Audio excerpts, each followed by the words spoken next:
All right. Hello and welcome, everyone. My name is Dr. Michael Higley, and I am the Director of e-learning for NCCE and your host for this inspiring community learning event. Thank you for joining us. This event will be recorded and available for on-demand viewing. At NCCE, we're passionate about bringing free, high-impact EdTech learning to communities everywhere because we believe that when educators are empowered, students thrive. Today's session is one we're especially excited about, and it's very timely. And we are excited to be joined by Mike Agnostatelli from Montana. Everyone wants to go to Montana right now, Mike. That's what I hear. Yes, they do. It's a great time of year to come, for sure. Well, thank you, So, Mike. Mike, yeah, welcome. So Mike is the Assistant Director and Curriculum Director at the Montana Digital Academy, Montana State Virtual School. He oversees curriculum, operations, and innovation initiatives, leading programs such as Distance Learning, Clearinghouse, EdReady, and the Frontier Learning Lab. With experience spanning classroom teaching, technology leadership, and statewide program development, Mike focuses on strategic technology integration that strengthens pedagogy, improves operational systems, and expands access for students.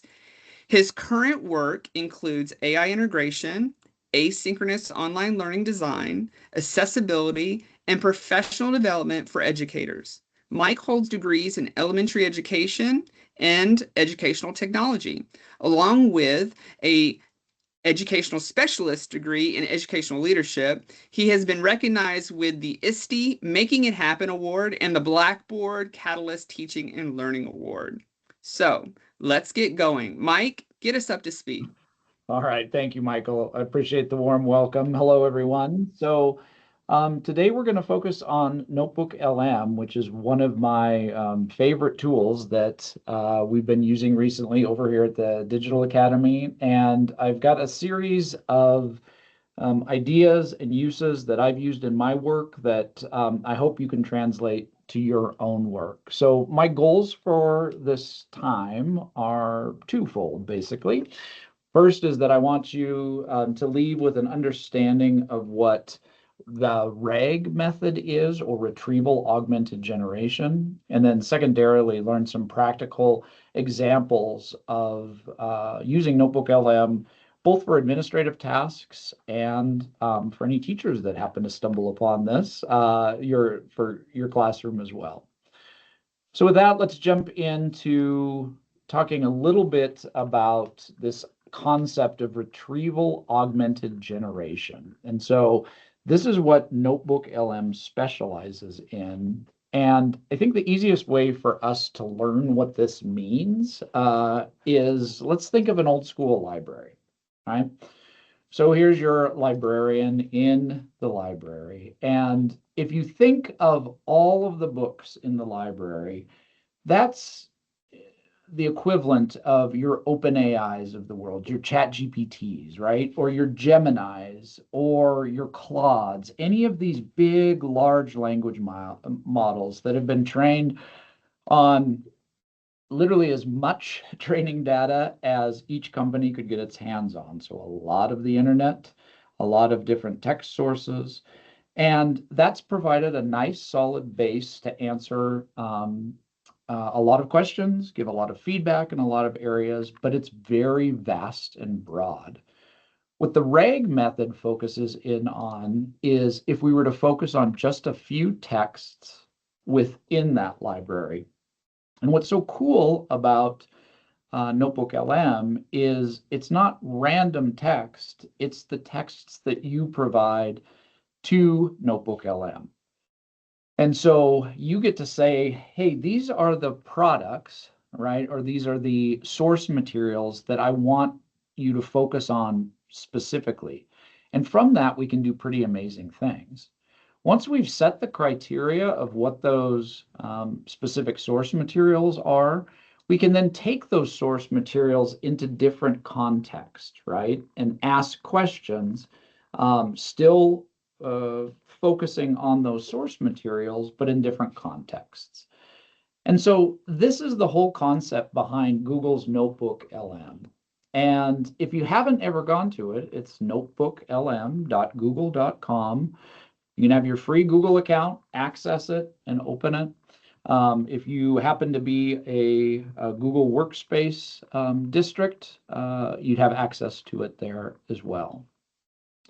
So really what I wanted to dive in today, I think the best way to kind of see the power of Notebook LM is to see some real world applications. And so I'm going to toggle back and forth between my presentation here, and we're going to dive into some applications. So the first one is this. I don't know about you, but I find myself in my role often having to navigate super long, super meaty PDF documents. And as an example of that, one of the tasks that I have to do in my work is whenever the Digital Academy creates a new course, we've got to come up with the proper course code that corresponds to that course, right? So a pretty typical educational-based administrative task. But take a look at this. So here's my Montana document from the Office of Public Instruction, and they do their best, right, to give us all these options. This is an 84-page document separated into every imaginable course code you could ever think of at both the elementary level and the secondary level. And before I had AI tools at my disposal, the best I could do was use the find button, right? And start doing some searching within the document to make my best guess, right?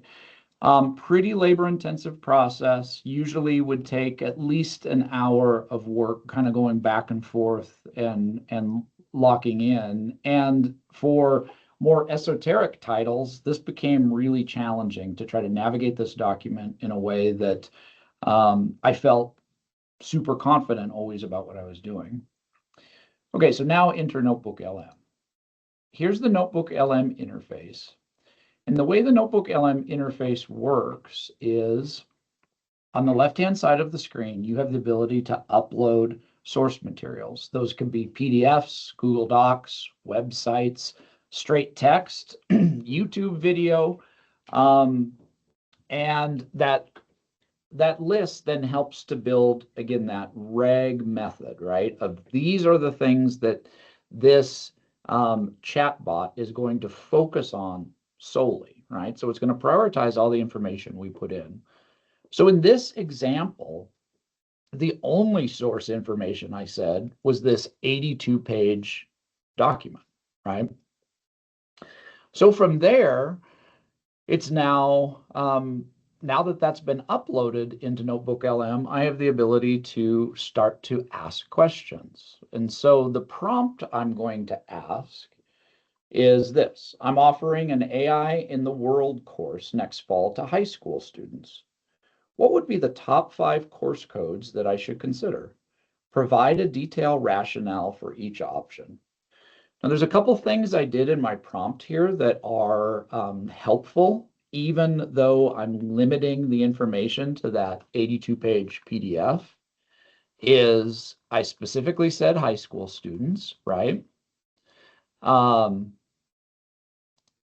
specifically said high school students. That tells right away that the whole elementary section, not worth looking at because I'm focused on high school students. I said I want 5 course codes. And then this is a trick I do often, regardless if I'm using Notebook LM or any other large language model, is I always like to ask for a detailed rationale for whatever feedback I'm getting. And that just helps me as the human in the loop understand what was the thought process behind the output that I received. So in this case, right, I asked that question, and sure enough, the output was 25052 data science.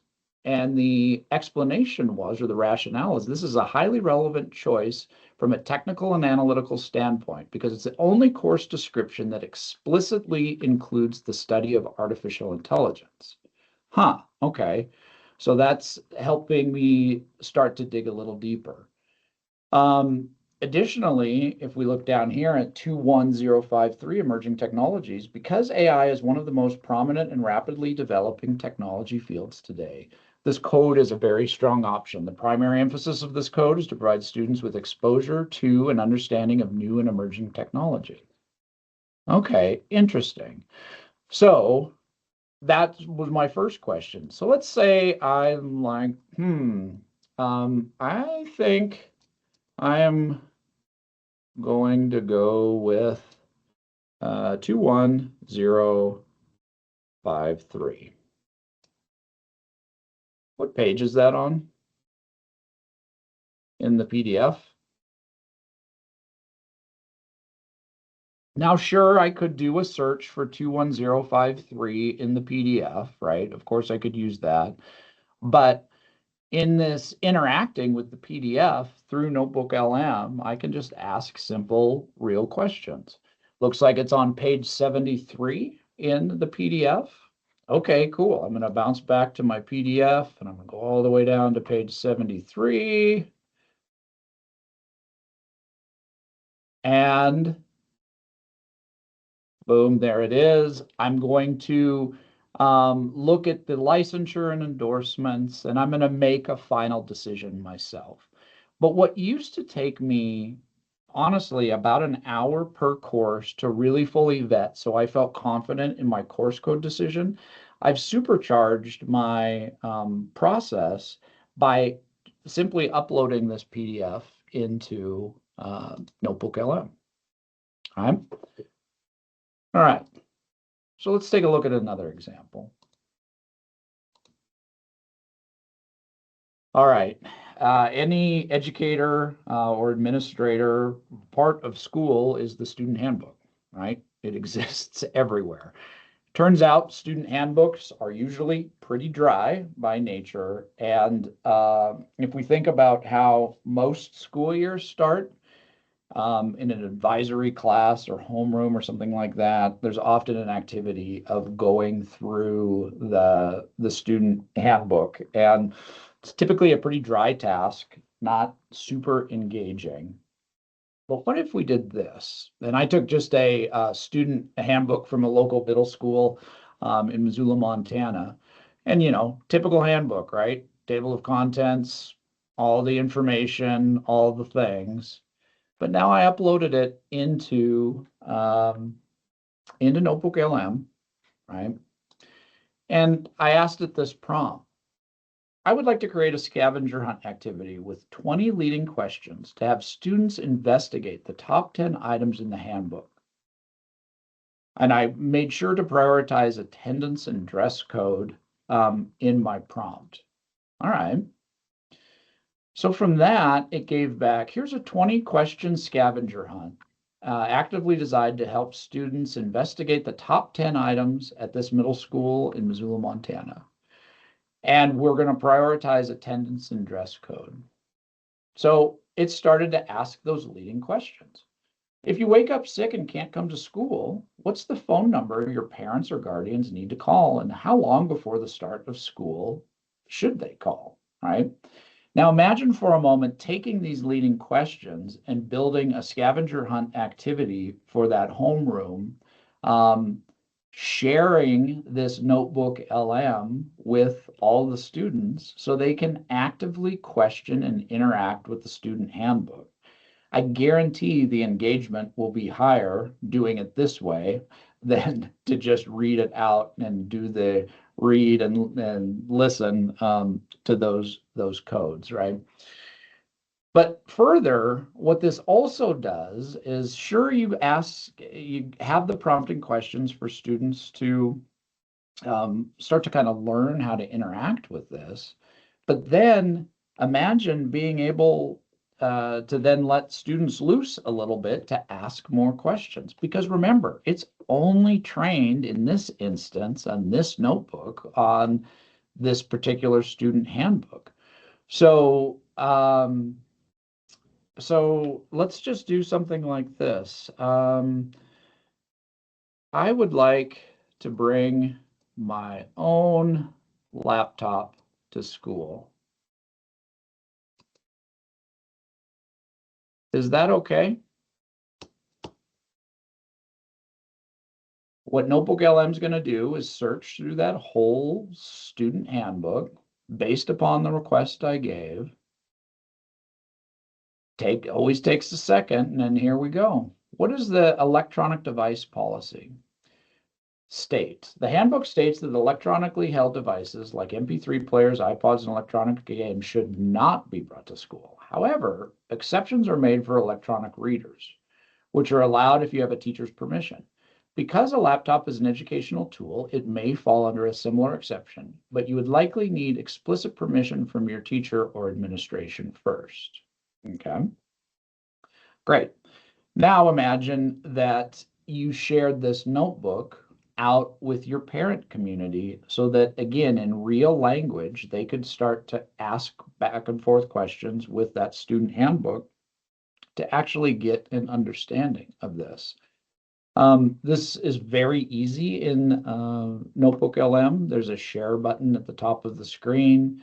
Share settings are very similar to how you would see a share setting in a doc or a sheet or a presentation, anything in the Google ecosystem to be able to copy out and share. All right, so there's that. Hopefully the wheels are turning about how you can be using this. Now let's take a look at another idea here. So next up, something we've been doing a lot of at the Digital Academy is building what we've been calling knowledge oracles. And what a knowledge oracle is all about is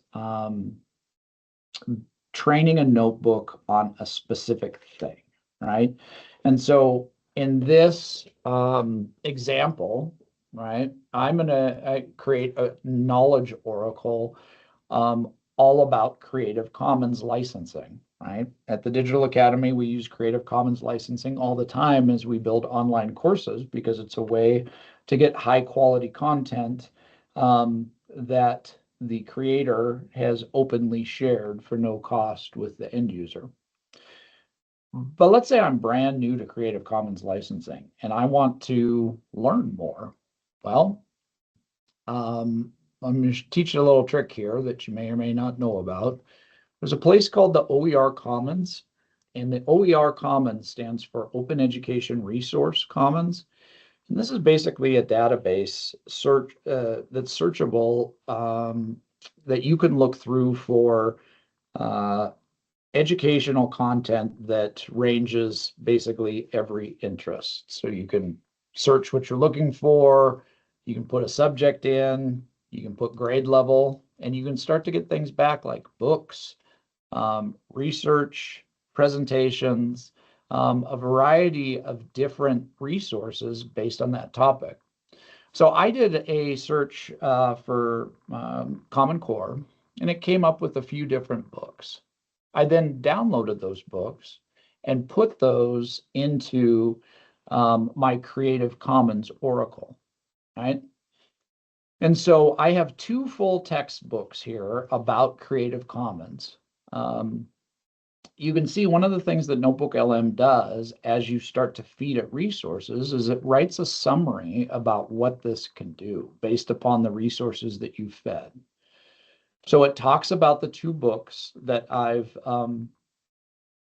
added. And then the other thing that's kind of cool about Notebook LM is it prompts or generates some basic questions if you need some help getting started, right?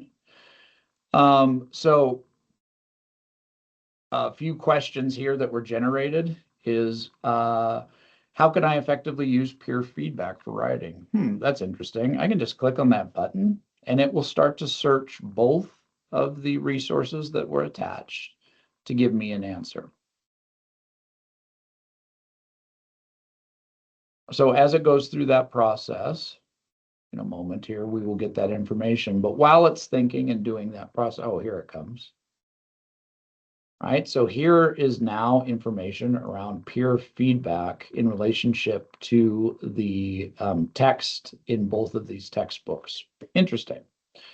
What I wanted to show you in this notebook, though, is some additional tools that have been built out over the past year in Notebook LM on the studio side, on the right-hand side of my screen. One of the early features that Notebook LM added that made a splash was the ability to do an audio overview. And so in an audio overview, it takes the contents of those that information and summarizes it in a podcast-like format. So I'm going to go ahead and play this for just a second.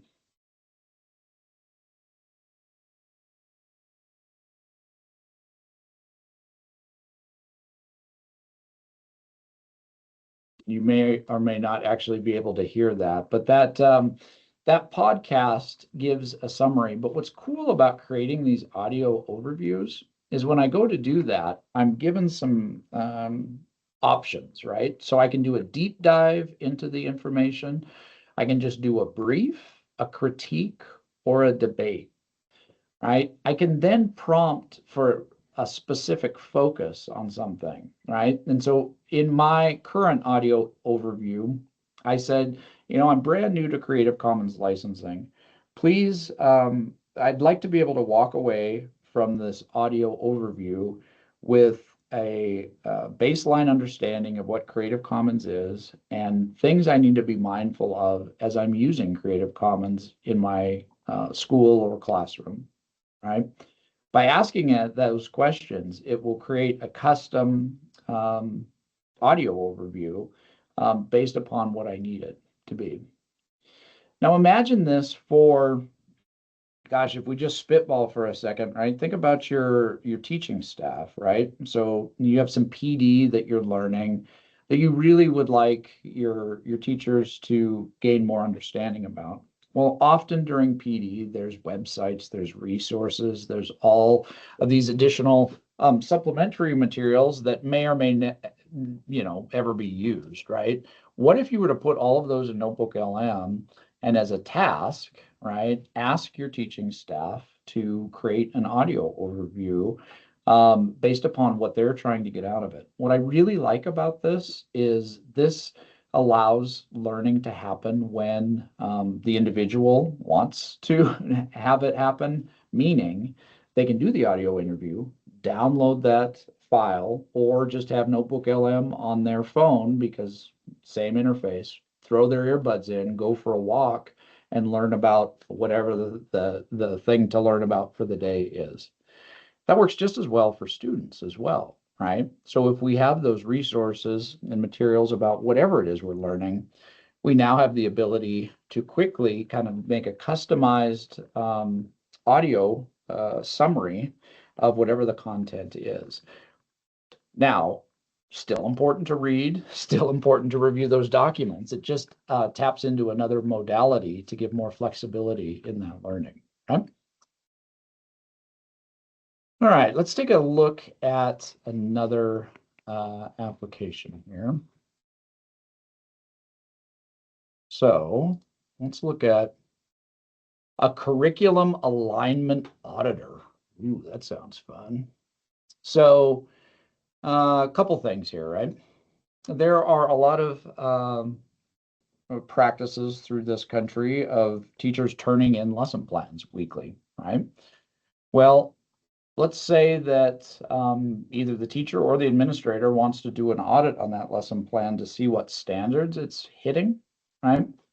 Now, ideally, that would be located in the lesson plan, but in this example, I have a multi-step linear equation lesson plan that does not have the state standards that it's addressing.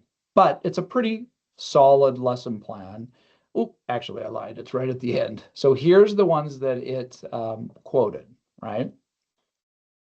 So what I'm going to do is I'm going to take a look at this is the Montana Curriculum Standards bot I built, which is been fed with all of the English, science, social studies, and math standards for the state of Montana, K-12, right? So those are the source materials.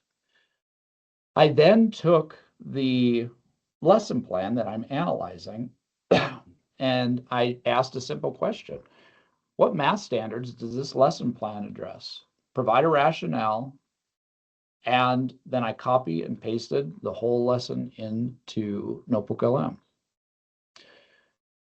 It returned back that this lesson plan aligns perfectly with the Montana Grade 8 mathematical content standards, specifically within the expression and equation domain, as well as the Montana mathematical practice standards. And so then the rationale, again, that trick that I said about always asking for the rationale, right? It gives us great content for us to dig on. Is this really a good recommendation or not? Right. So it references that Montana math standard 8.ee.7 and breaks it down. If that's what I was going for as the teacher, cool, check. I'm in good shape.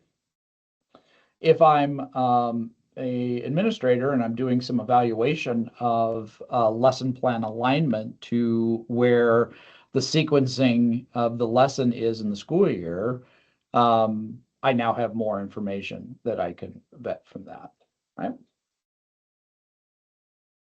Very good. So now let's take a look at, there's my mouse.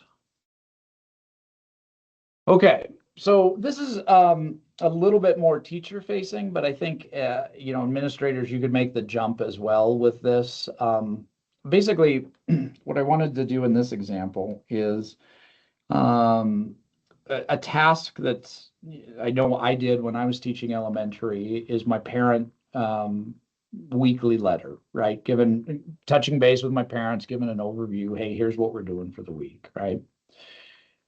One of the ways that Notebook LM can help us with this concept is, I'm going to show you. So here's just a variety of fourth grade lesson plans, right? So this could be, weeks worth or so of lesson plans. So pretty common practice for teachers to have an archive of all of their lesson plans and have that organized. And for me, forever ago when I was teaching fourth grade, it was always like, okay, now Sunday, here's my task. I got to get ready to do my parent letter for the week. What do I want to do, right?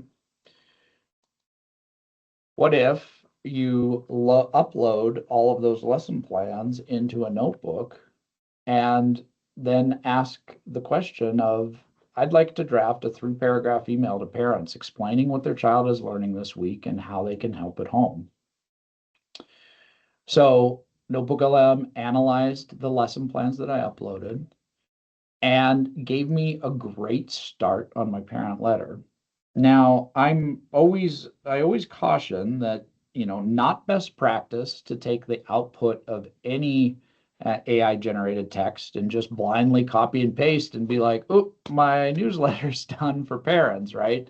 Because human in the loop is really important. And as teachers, we need to evaluate all the outputs of all the tools we use, including AI, for the right tone and making sure it hits the right marks.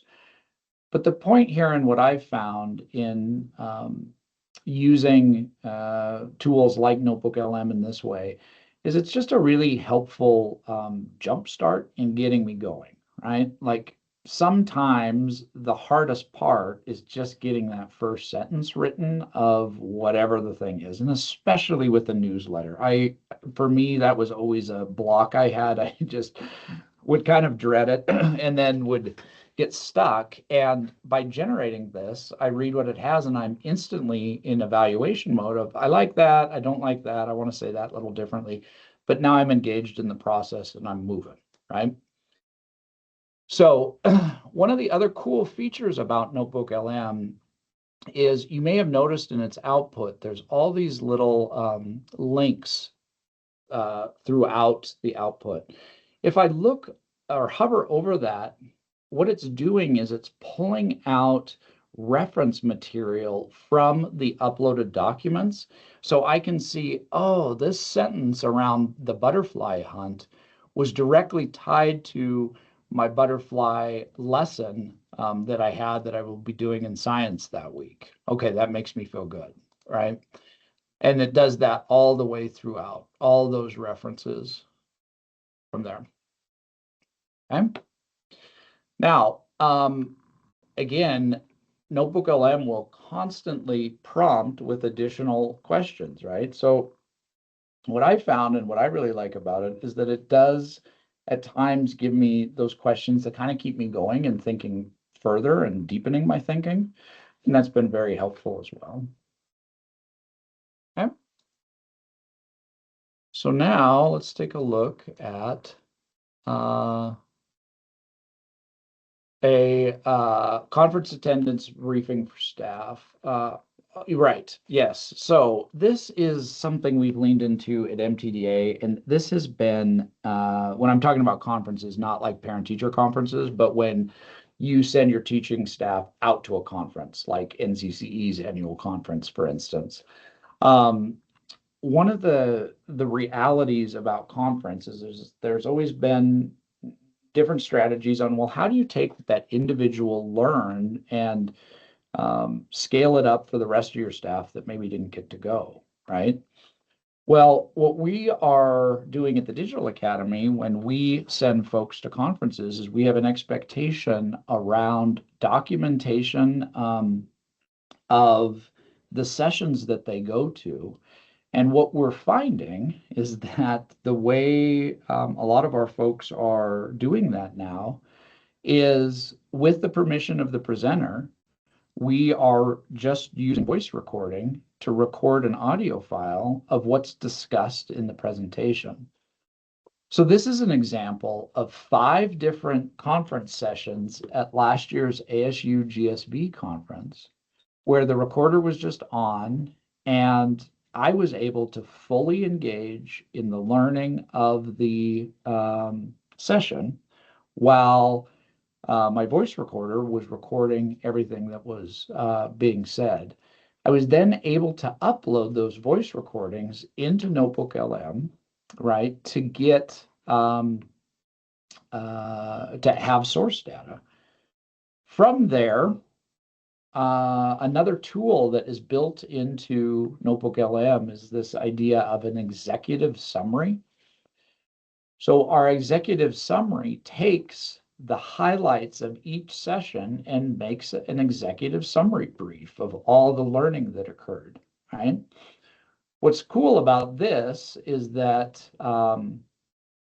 this will work with presentation slides that are shared. This will work with any, documents or PDFs, but you can build a whole conference Notebook LM. And imagine you have 3 people from your school go to a conference and there's an expectation, fill this Notebook LM with every digital asset that you get during the conference. You can then share out with the rest of the staff all the great learning, right, that happened in a way that's digestible for the staff and helps level up that investment that you made in sending a educator to a conference. So those are a handful of ideas that we have here at the Digital Academy of kind of how we're using Notebook LM to level up some of our administrative tasks. The thing to think about with this RAG method, right? Retrieval augmented generation. Why this works is that the retrieve part is to find the relevant text that we've uploaded, right? That's what that means.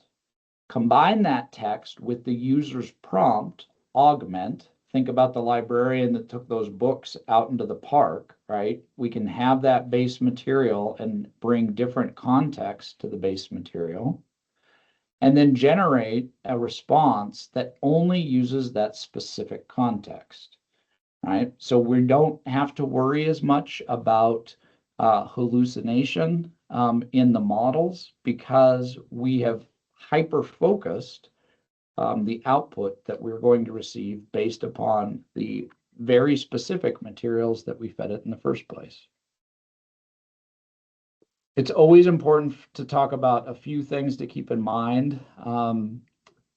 As always in education, we have to be very mindful of privacy. Um, Notebook LM, like other AI tools, is really great at processing information, but it is the human's responsibility to be very thoughtful and mindful about what information is being put up. You should not put student identifiable information into any Notebook LM, let alone any other large language model. Um, De-identified data, okay, right? That's totally okay. You just got to make sure that you have a solid de-identification process so that you're keeping all of that student data private. I would suggest the same with your teaching staff. Be very careful there in making sure there's not identifiable information. Further, one of the things that the Digital Academy is talking about is really leaning into policy for our organization around our use both of tool sets and what information we're saying is okay to put into systems like Notebook LM and what is not. Those conversations are super important because without that, there's not a level of transparency. People start to make assumptions, and that's where stuff can go off the rails for you. So be very mindful there. Um, these tools are the best way to learn them is with experimentation, right? Like trying it yourself, getting in. I hope today sparked some good starters for you, but go to notebooklm.google.com and just start playing around with it. I scratched the surface of what it can do. You'll dive once you dive in, you can see there's a lot more that you can generate within the platform.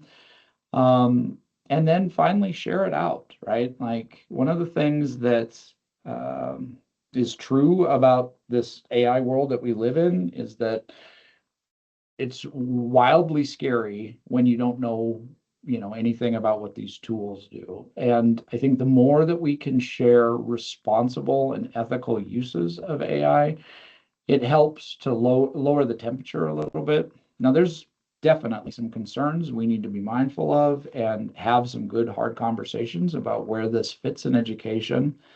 But our hope at the Digital Academy is that we can have all the conversations so that we can come at these from an educated point of view using the tool. So, really share out your work. At montanadigitalacademy.org. We're sharing out ours. And yeah, we would encourage you to do that. So with that, that's a wrap, Michael. Thank you for the time, everyone. And feel free to reach out at montanadigitalacademy.org to me or at ncce.org. I'm in both places. So would love to connect and really appreciate the time. Thanks, Michael. Wow, thank you, Mike. If you weren't excited about Notebook LM, you probably are now, because you had a lot of use case examples that sessions don't typically come, ready with. I can already think of ways to use this to help me create data evaluation summaries, from the complex and detailed data spreadsheets that you pull, right? And using that Studio tool can help you make that much easier. And it also, based on your prompt, could even look at other data, historical data that you have included in that Notebook LM. So that's really cool. And it's different. Because of Studio, it's a little bit, there's more you can do with it, more controlled things you can do with it than just simply using, some other AI chat tool. 100%. Yeah. So as we wrap up our Notebook LM session with Mike, I wanted to leave you all with a quick reminder. Always take time, as Mike was saying, also about just privacy. We want to remind you to always take time to carefully evaluate and select digital tools that align with your local privacy policies, your educational standards, and community expectations. Thoughtful choices make a big difference in our classrooms and our communities. Before we go, whether you're looking for on-site, virtual, or on-demand professional development, NCCE has something for everyone. And don't forget, our community resources are always available to you from our free newsletter that you can sign up for to our community blog and our website. You can find all kinds of important information in the EdTech world. And you can get to all of those things and those resources by going to www.ncce.org. And on your favorite social media channels, you can reach us by just simply searching NCCE or NCCE_EdTech. Thanks for joining us, Mike. Thanks for joining us out there in virtual land, and we hope to see you soon. Thanks, everybody.